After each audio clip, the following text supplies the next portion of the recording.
What is good, YouTube? Quinway basketball analysis coming to you with that instant analysis. I was just at the Bucks Pfizer Forum.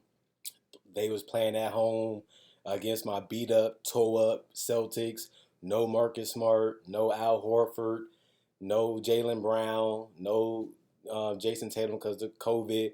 But I love the way we fought. I love the way we executed. I love the way we played. Um, we took a lot of pull up threes in the game, which we missed a lot of them. We also did a good job of penetrating the Bucks, um, getting threes out of it. Obviously making layups and getting to the free throw line. I feel like Malcolm Brogdon and Derek White did a good job of penetrating and trying to find ways to get easy opportunities. I feel like we blew a lot of easy opportunities either by over dribbling or getting stuck. I feel like the Celtics didn't really have too many guys that can create, offensively outside of Derek White and Malcolm Brogdon, and we became a little predictable. And the Bucks had a lot of good defensive stance against us, especially in the third and the fourth quarter, where they was able to make runs. The Bucks got a little stagnant a little bit, and they had careless turnovers. Even Giannis traveling and going out of bounds, and he had a lot of instances where he didn't have the best execution. I feel like Drew Holiday was the MVP of the game, not because he scored 40 points. It's when he scored his points. He was able to knock down key free throws. He was able to knock down key threes when the Celtics made their run or they were trying to build up their cushion. Drew Holiday was able to make threes in the corner at the top of the key. He was able to make a half-court three-point shot. Um, the guy just was phenomenal tonight, and he was showing why he deserves to be an all-star. So I feel like the game overall was competitive.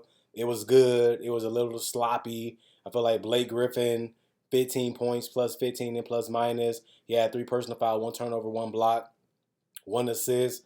One steal, six assists, six rebounds. One of them was offensive, all one from the free throw line. He was 3 of 6 from the 3 point line. He stayed open. He didn't force any shots. And I feel like that was a good thing. He passed up a lot of shots for better opportunities. He also was 6 of 9 from the field, made some layups. Also, Grant Williams, 12 points, plus 9 and plus minus. He also had 5 personal fouls, which was bad, including the 5 turnovers, but he still did have one steal, 4 assists, and 10 rebounds, a double-double for him. Two of them was offensive. He's not the greatest decision maker, not the greatest ball handler, and that caused some trouble for the Celtics tonight.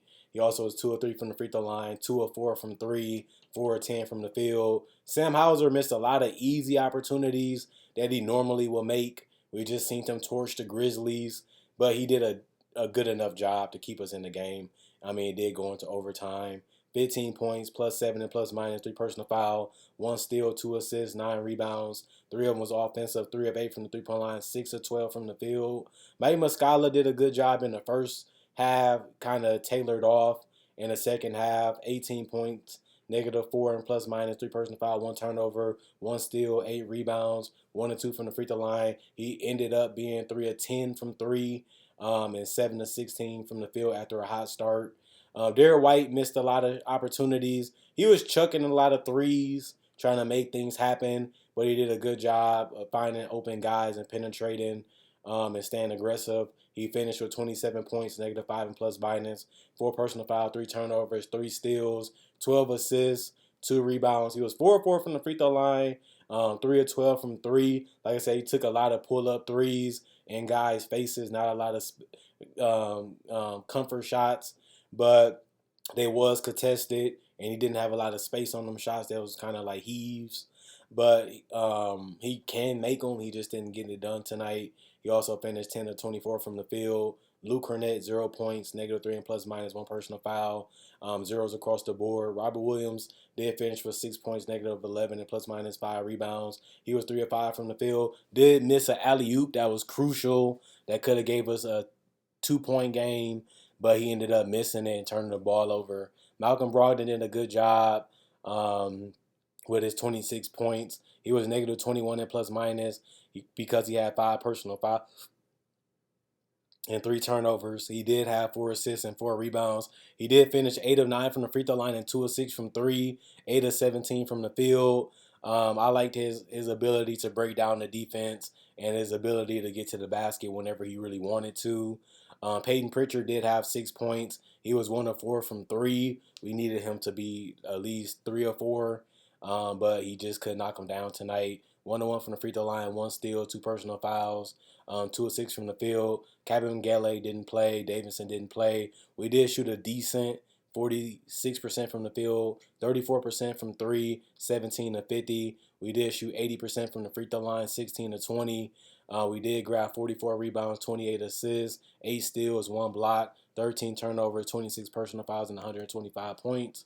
Giannis was pretty good tonight. Missed a lot of free throws, even in key fourth quarter situations that led to going into overtime because the Bucks could really get a cushion, and the Celtics did get one in the third quarter, but the Bucks had a full fourth quarter to make a comeback, and they did. When you look at the first quarter, the Celtics did a great job of penetrating and finding shooters and getting quality opportunities near the basket, where they outscored them 35 to 27. The Bucks did make a comeback in the second quarter, 37 to 28. The Celtics controlled the third quarter, 32 to 26, but the Bucks did finish 26 to 21 in the fourth quarter and was able to win in overtime 15 to 9.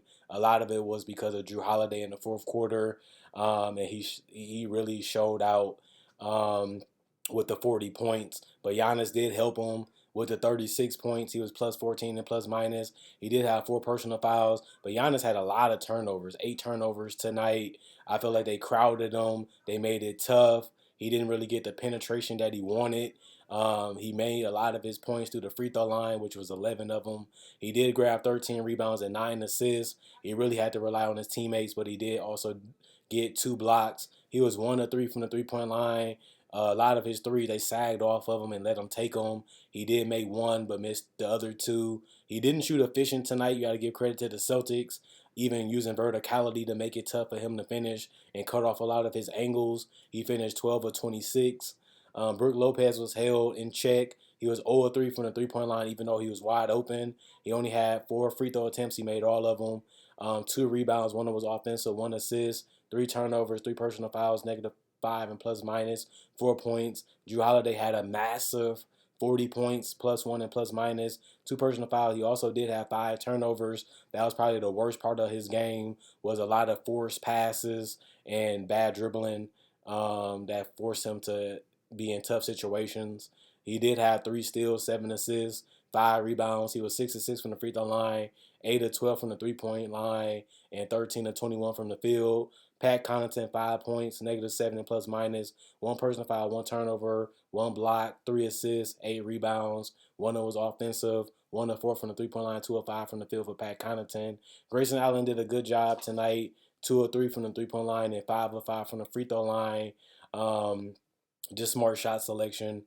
4 rebounds, 1 was offensive, 2 assists, 1 steal, 3 personal foul, -10 and plus minus, 13 points, 3 of 5 from the field. Chris Middleton, 16 points off the bench, plus 19 and plus minus. He also had 3 personal fouls, but 1 turnover, 4 assists, and 11 rebounds. 1 of 1 from the free throw line, 1 of 4 from 3, 7 of 16 from the field. He came and went throughout this game. Some moments he really wanted to take over. Some moments, he disappeared throughout the game. We'll see how he continues to acclimate himself in the future as he gets more minutes and he gets more healthier. Javon Carter had a streak where he hit 2 threes back to back, but he finished only with 9 points, plus 14 and plus minus, 1 personal foul, 1 steal, 1 rebound. He was 3 of 6 from 3, and that was his only field goal attempts. Matthews, 0 points, -7 and plus minus, 1 personal foul, 2 rebounds, 1 was offensive, all 1 from the 3-point line, and that was his only attempt. And Joe Ingles, 3 of 7 from the field, 2 of 6 from 3. He did have 6 rebounds, 1 was offensive, 3 assists, 5 personal fouls, plus 11 and plus minus, and 8 personal fouls. Sumu didn't play. Thanasis didn't play. Green didn't play. Beauchamp didn't play.